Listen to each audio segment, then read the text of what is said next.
You just want to step out of it, to step out of the whole race, the whole business. The monstrosity of being alive overwhelms you. If you have depression, if you have anxiety, if you have post-traumatic stress disorder, if you have any kind of mental health condition, this is not something to ignore. Depression, frustration, anxiety, pain, disillusion. It's just a natural part of the process of becoming a stronger version of yourself. The thing that keeps one living is a sense of future, that there will be a tomorrow, and tomorrow I've got to do this, and then the day after I've got to do that. Get started. And I'm going to tell you right now, it won't be easy. It will be hard because life is hard. That's what life is. With depression, one of the most important things you could realize is that you're not alone. I've been places and someone has said, well, you lost an arm and a leg, so you had a right to be depressed. And I stopped them. I was like, depression is real. No matter what you're going through right now doesn't mean that it's not going to end. I think too often we think about the stresses that we're dealt with right now, and we think that there's no light at the end of the tunnel. All that you can see is darkness, and everything that you try to do just kicks you right back in the face, and you just can't seem to get yourself up. You don't even have to go through something traumatic. Some are caused by something traumatic. Some can be a chemical imbalance in the brain. There is light at the end of the tunnel. Life is hard. Life is challenging. There are ups and downs. And these challenges that you face, they're going to do their best to take you down. Do not let them. Of course you have to work. Of course you have to show up. Your team needs you. Life needs you. Your family needs you. Life is for the living. Depression is not only normal, it's essential, and be grateful for it because it allows you to reorder yourself at a higher level. I speak what's on my heart. And I gave my speech, and as I was closing, I kind of mentioned some depression. Because I was coming out of the winter months, and it hit me again this past winter, and I went and saw the doctor, and so it was on my mind, and it came up. And as I was saying, I thought, this generation of people probably aren't connecting to what I'm saying. When I walked off the stage, and they lined up, the amount of people that thanked me for talking about mental health. And here I was, I thought they didn't want to hear. I thought I was stepping out of line. No, it needs to be talked about because it's not just this generation, it's people are realizing more and more that it's an issue. And the more we talk about it, the easier it is for people to be honest with themselves and get the help they need. Line up those problems and confront them, face them, fight them. Do not let them bring you down. Do not personally identify with your depression. See it as you see winter, and winter always leads to spring and summer again. See it as you see nighttime. Nighttime becomes daytime again.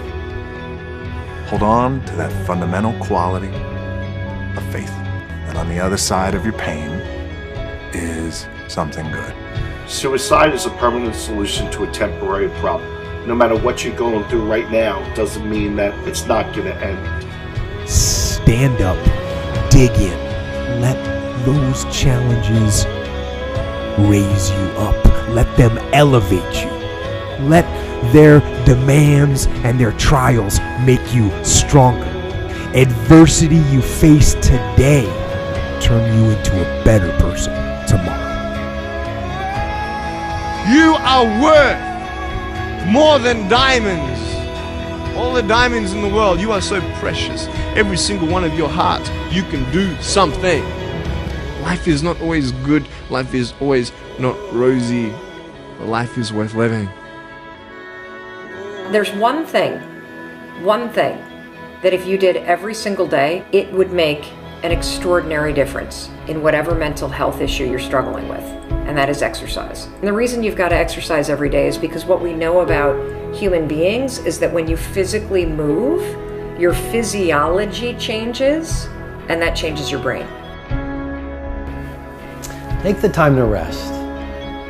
Because just what if that resting is the key to world-class producing? Get outside and exercise every single day as if your life depends upon it, because you know what? It does. Your brain needs it, your body needs it, your mental health needs it. And I feel like if you had heart problems and saw a cardiologist, well, everyone would be concerned about you, would know you're doing better, and it would be open and honest with the crew. But the most complicated organ in your body, if you have a problem with this, suddenly we don't want to talk about that? No, and you can get over it. And that's what people need to realize. You can be cured.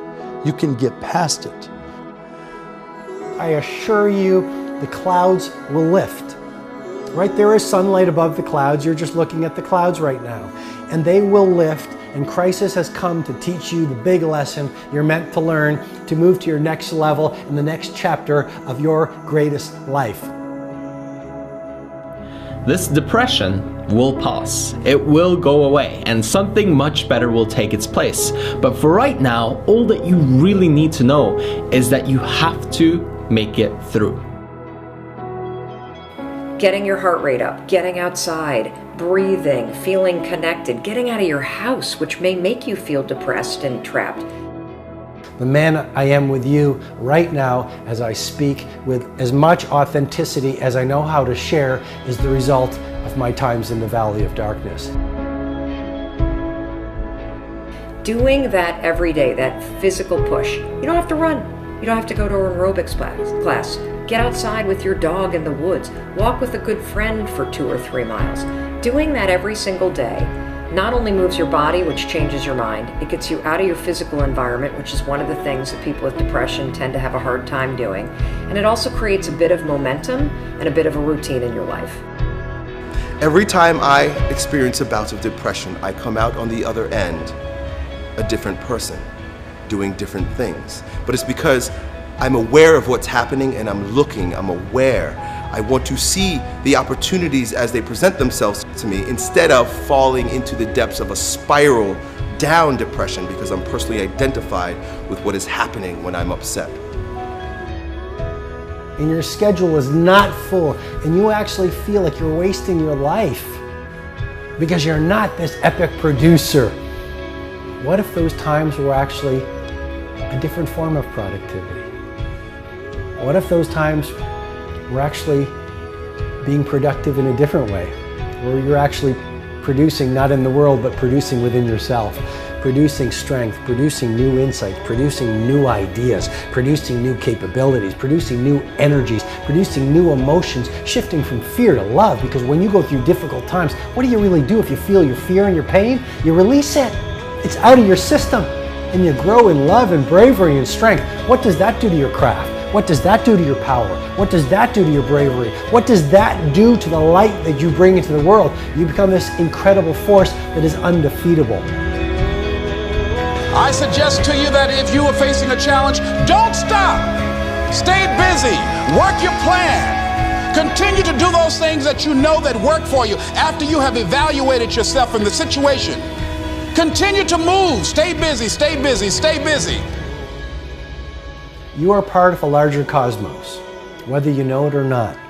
And communing with nature allows you not to see the bars of the prison cell, but the stars of the universe. And if you can connect with those every day, my dear friend, you will use your pain as an instrument for your greatest growth. And then you try something new. And then you'll also go to school and people will put you down and parents will tell you that you're a failure because you failed at a test. And you start believing the lies around you, saying that you're not good enough and no one's going to want you and you'll never ever do anything good in your life and you'll never ever, achieve the dreams and goals that you wish you had done or wish that you could do. And these steps take you closer. That voice saying, you're not good enough, you're not good enough, you're not good enough, and all you need is one more step to fall. So you have a choice to know which step you're going to take today. I want you to know that no matter where you are in life, no matter how low you have sunk, no matter how bleak your situation. This is not the end. This is not the end of your story. This is not the final chapter of your life. I know it may be hard right now, but if you just hang in there, stick it out, stay with me for a little while, you will find that this tough moment will pass. And if you are committed to using this pain, using it to build your character, finding a greater meaning for the pain, you will find that in time, you can turn your life around and help others going through the same struggles.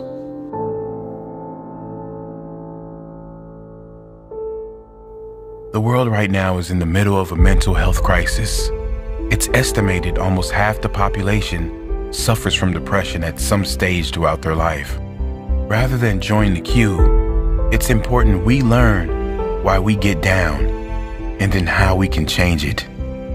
Because believe it or not, we create our own negative feelings, and we can also ensure that we turn our lives around and be a positive change for others. The reason anyone gets depressed always comes down to the consistent thoughts we think and the consistent beliefs we hold. Let me say that again. The reason anyone gets depressed always comes down to the consistent thoughts we think and the consistent beliefs we hold.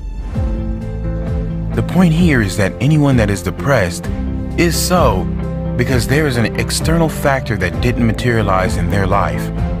They have lost something outside of their control or don't have something that is out of their control.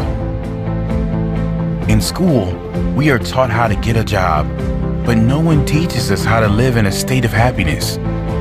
No one teaches us how important our conscious and unconscious thoughts and associations are. Is our happiness not worth more than a job? Yes, it is. And before you say happiness won't pay my bills, happiness will pay your bills. When you realize you will be 10 times more energized, focused, and take positive action in your life, when you first choose to develop yourself as a priority and then get to the stuff of the world. I've seen some people who many would consider to have it all in their life because they thought they were not good enough. A thought, a belief within them told them they were not worthy. These people that many were jealous of, many envious of, were not good enough. You must value yourself enough to take the time every single day to work on you, to engage in something that will ensure you are a positive influence on the world. This, of course, doesn't mean life will suddenly be perfect. The same life challenges will show up, but if your mind is strong, if your mind is at peace, your reaction to the challenging times will be very different. Your reaction will be, how can I make this work? Not why is this happening to me? And then others will look to you, not with pity, but with hope. Because your strength will become their hope, their strength. You really can be that powerful. You can ditch the victim story. You can leave the pain behind and focus on how you will react next. How you will react positively. Read all you can read to get your mind in a positive place. Take steps to ensure you will be in a better position next time. Whatever pain you are suffering from, how you can ensure it won't show again. Take little steps and soon you will be at the top of the staircase. Don't give up. You are worthy. You are more than worthy. You deserve to experience how great life can be, and you owe it to the world to be that positive change for others, to inspire others who will look to you and say, he did it, she did it, and I can do it too.